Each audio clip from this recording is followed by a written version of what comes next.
कहानी है एक ऐसे लड़के की जो कि पढ़ाई में एवरेज था। दिन भर दोस्तों के साथ टाइम पास करना, मोबाइल चलाते रहना उसकी आदत थी। घर पर उसकी माँ की तबीयत भी ठीक नहीं रहती थी और वो ठहरे गरीब परिवार से, और घर की हालत बस से बदतर थी। यानी अगर कोई मेहमान आ भी जाए तो उसके बैठाने तक की जगह वहाँ नहीं होती थी।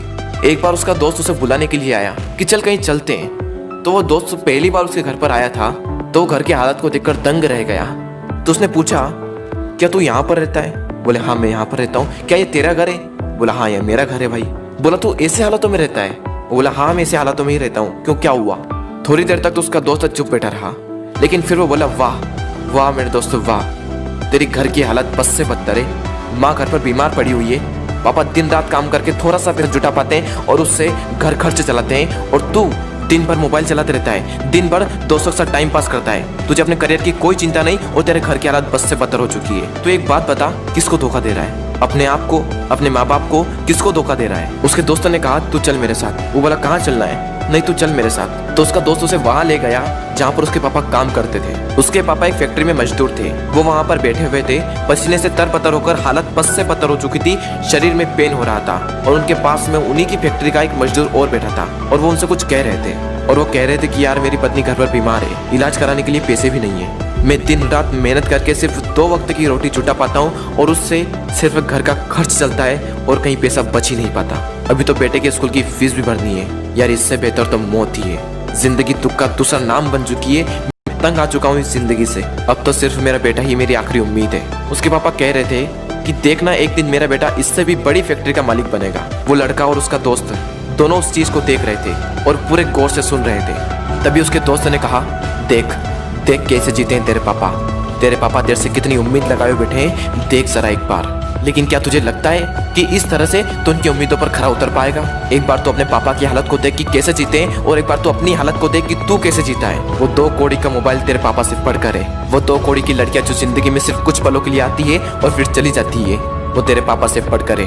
वाह मेरे दोस्त वाह, ये तो सिर्फ कुछ दिनों के लिए आएगी और फिर चली जाएगी। अरे बदल अपने हालातों को। यह सब देखकर और यह सब सुनकर उस लड़के के खून के आंसू टपक गए, और उसने उसी वक्त निश्चय किया कि जिस फैक्ट्री में मेरे पापा काम करते हैं, आने वाले 5 साल के अंदर अंदर इससे भी बड़ी फैक्ट्री का मैं मालिक बनकर दिखाऊंगा। और उसके अंदर से चीख उठी थी कि मुझे कंपनी का मालिक बनना है, एक बहुत बड़ी कंपनी का मालिक बनना है, नौकर नहीं बनना है। और जैसे ही उसके अंदर से ये चीख निकली, वो दिन के लगातार 10-10 घंटे पढ़ने लगा।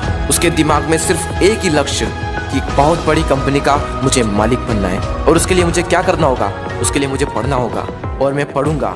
कोई माई का लाल ऐसा नहीं है जो मुझे रोक सकता है पढ़ने से। और आखिरी के सिर्फ 1 महीने में पढ़कर पूरे स्टेट में टॉप कर दिखाया। सब लोग हैरान हो गए कि ये कैसे हो गया।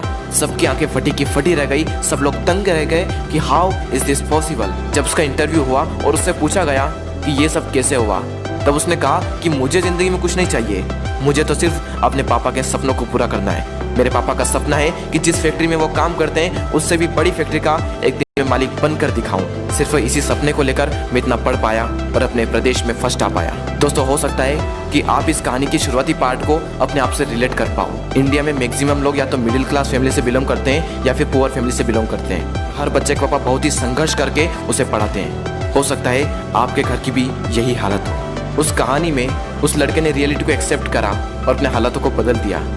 लेकिन क्या आप रियलिटी को एक्सेप्ट करते हो? क्या आप अपने सच को देख पाते हो, अपने हालातों को देख पाते हो, अपने आप को देख पाते हो कि आप क्या कर रहे हो और आपको क्या करना चाहिए? वो लड़का तो बहुत बड़ी कंपनी का मालिक भी बन गया, लेकिन क्या गारंटी है कि आप भी अपने पापा के सपनों को सच कर पाओ? क्या गारंटी है कि आप भी अपने हालातों को बदल पाओ? गारंटी है मेरे दोस्त, गारंटी है जब आपके अंदर से एक चीख उठकर आए, आपके अंदर से एक आवाज़ उठकर आए कि मुझे पढ़ना है, और सिर्फ इसलिए पढ़ना है कि मैं अपने हालातों को बदल पाऊँ। और जिस दिन आपके अंदर से ये आ गया ना कि मुझे पढ़ना है और सिर्फ इसलिए पढ़ना है कि अपने हालातों को बदलना है, अपने मम्मी पापा के सारे सपनों को सच करना है, जिस दिन आपके अंदर से ये आवाज़ आ गई, उस दिन से एक बात तो तय है कि आप अपने हालातों को बदल दोगे, अपने माँ बाप के सारे सपनों को सच कर दोगे। बस जरूरत है तो एक अंदर से आवाज़ की। दोस्तों बहाने बनाने से कुछ नहीं होगा। बहाने तो हर कोई बनाता है, हर वो इंसान बनाता है जो कायर होता है। मेरा मन नहीं लगता, मुझे आलस आ रहे हैं, मुझे मैथ्स टफ लगता है, मुझे साइंस टफ लगता है, मुझे ये टफ लगता है, मुझे वो टफ लगता है। कुछ भी टफ नहीं है। जाकर पूछो स्टॉपर से कि तुझे क्या टफ लगता है। तो हमेशा हमें सिर्फ एक ही चीज़ सुनने को मिलती है कि पढ़ने वाले के लिए कुछ भी टफ नहीं है। और दोस्तों ज़िंदगी का भी यही वसूल है, करने वाला कुछ भी कर जाएगा, और जो ना करने वाला है ना, वो छोटी सी मुसीबत आने पर रुक जाएगा। बहाने बनाने में उसका कोई रिकॉर्ड नहीं, उसे दिन भर आलस आते रहेंगे, उसके अंदर की एनर्जी बाहर उठ ही नहीं पाएगी।